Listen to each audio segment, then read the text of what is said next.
We're back live on the FlairBar.com show. Live, New Orleans, 2011, Tales of the Cocktail. Old friend of FlairBar.com, Mr. Bobby G. Bobby, how you doing? Well, great to be back again. You know, yeah, I'm always touched when you guys reach out for me. You know, and a lot of times we see, my relationship with you guys really started when I was working at the Rio, and we did all that there. And I still get, Flair bartenders from around the world coming up and saying hello. So it's pretty awesome. I really enjoy being here with you guys. It just shows how much the work you do reaches so many people, and then it just reinvents that passion, keeps you keep going. Yeah, it's fantastic. I love it. And he's very good at what he does. Obviously, being global, look at him. So, Tales of the Cocktail, you're a Tales veteran. You've been here many, many times. What are your thoughts on Tales of the Cocktail 2011?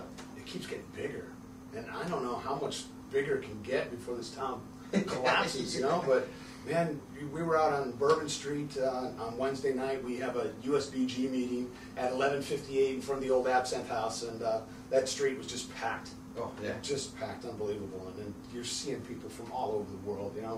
It's a great get-together to get back with bartenders that you don't get to see all the time.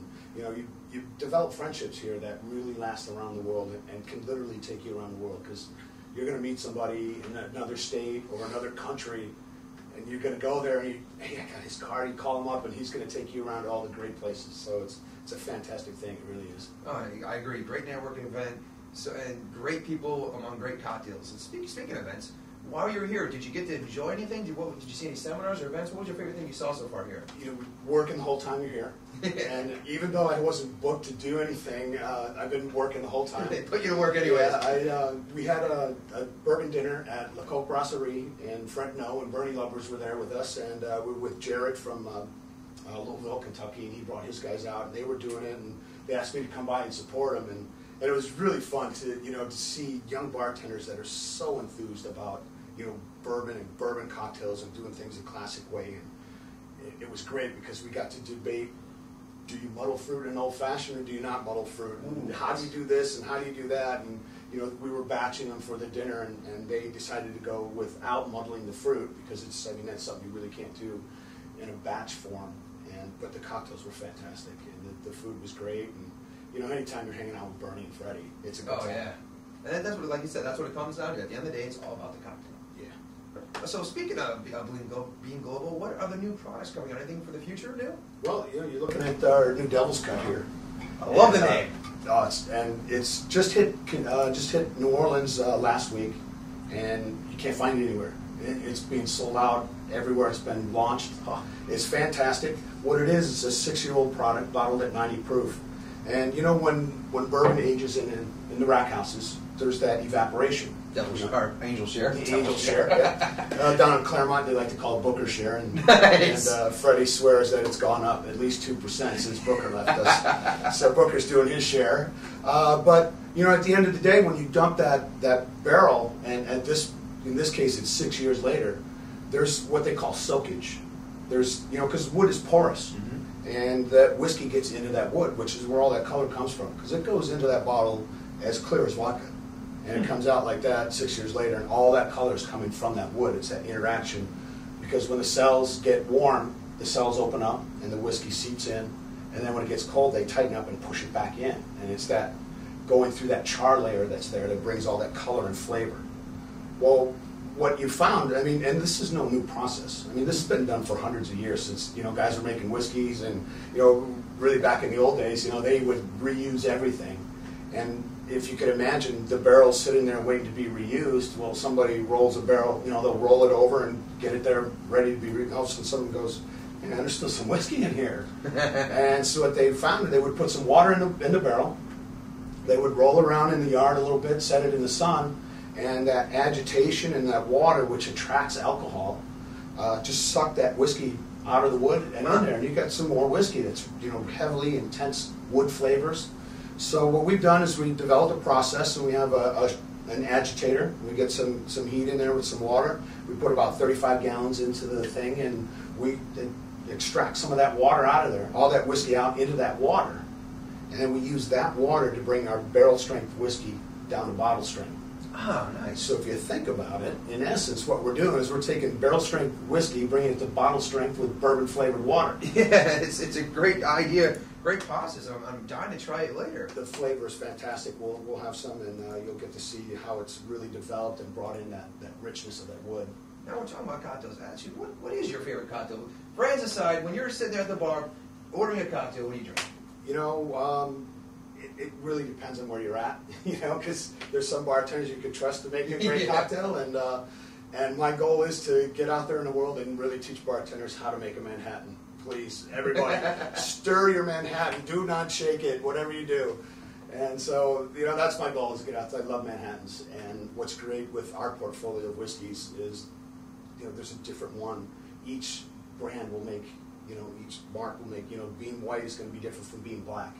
Maker's Mark is going to be different from, you know, our Devil's Cut. And then, you know, Basil Hayden, Knob Creek, you know, we've got great whiskeys. And my favorite in the Manhattan is our Rye One. It's our super premium rye whiskey.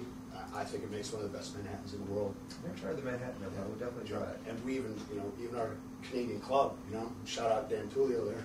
He loves that stuff. And, you know, Dan loves his. And, you know, we worked on the Millionaire Manhattan with Dan, and we're using a Harvey's Bristol cream instead of the sweet vermouth in there. It gets a little more flavor in there, and he likes it. And I said, Dan, you know, you're not making a Manhattan unless you're using bitters. So I got him talked in and put a couple of acid orange bitters in there, which really makes it pop. And, you know, the Canadian Club, very nice, smooth, mellow, easy drinking whiskey, you know. So it's great to get out there and have those. And Canadian Club's got to be big right now with the show. What was the show on HBO right now about? Mad Men and Boardwalk Casino. Boardwalk Empire, yeah. Boardwalk Empire, yeah, that's it. And yeah, we've got a lot of backing into that, and we get a lot of brand recognition from that. And they're really pushing that forward again this year. It's fantastic to see. Now let me ask you this: we're talking about cocktails, talking about mixology. How did Bobby G get into the whole hospitality mixology scene?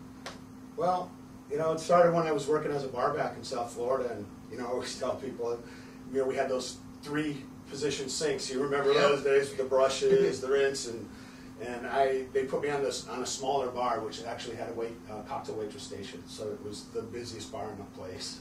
And at the end of the night, I couldn't stand up. My back was hurting, but I'd look down that bar and I'd see that bartender with a bucket full of cash and a beautiful woman. And I said, that's got to be a job for one day, you know.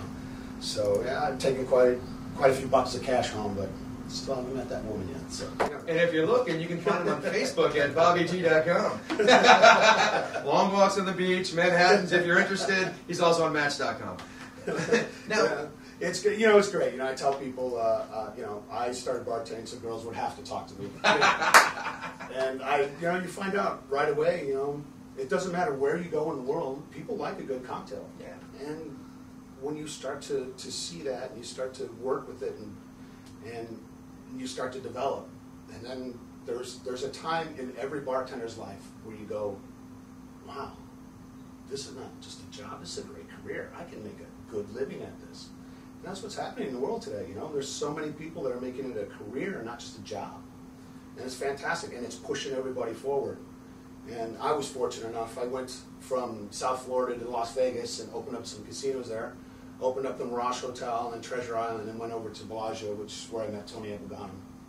And Tony's been, you know, just fantastic. You know, and I love seeing him. He actually lives like maybe 1.5 miles from my house, but we see each other more outside of Nevada than we do in Nevada. We're 1.5 miles away from each other, so it's really awesome. You know, got to work with him, got to work with Francesco LaFranconi, and you know, I was with I'd gone to Steve Olson's classes, Steve Olson and Doug Frost, and you know, met Dale, and you know, now I truly call these guys my friends now. It's just it's amazing.